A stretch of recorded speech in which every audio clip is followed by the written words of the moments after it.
ಇದು ರಾಮಭಕ್ತಿಯ 24ನೇ ಸಂಚಿಕೆ.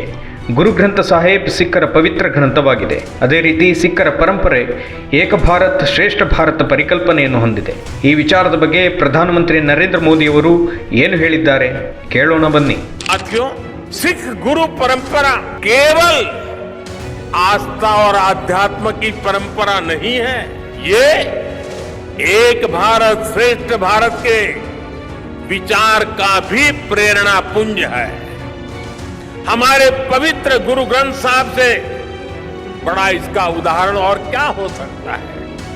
इसमें सिख गुरुओं के साथ साथ भारत के अलग अलग कोणों से 15 संतों और 14 रचनाकारों की वाणी समाहित है.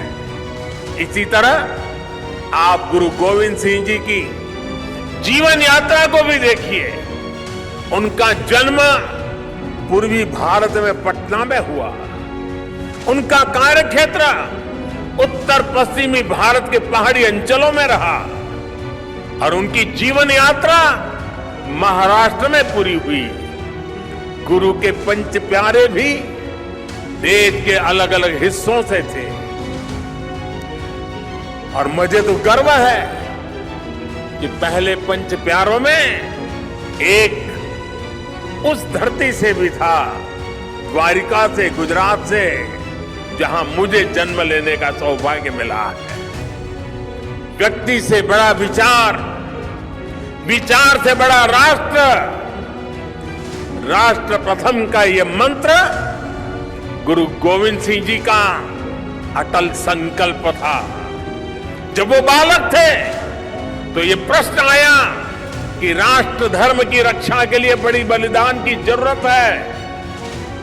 उन्होंने अपने पिता से कहा कि आपसे महान आज कौन है, ये बलिदान आप दीजिए. जब वो पिता बने तो उसी तत्परता से उन्होंने अपने बेटों को भी राष्ट्र धर्म के लिए बलिदान करने में संकोच नहीं किया.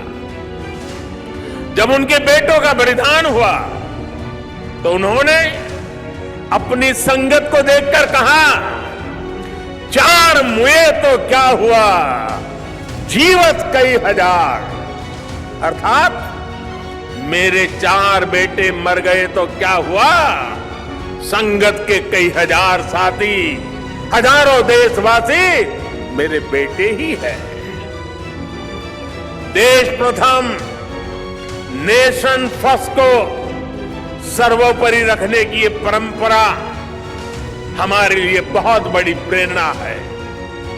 इस परंपरा को सशक्त करने की जिम्मेदारी आज हमारे कंधों पर है.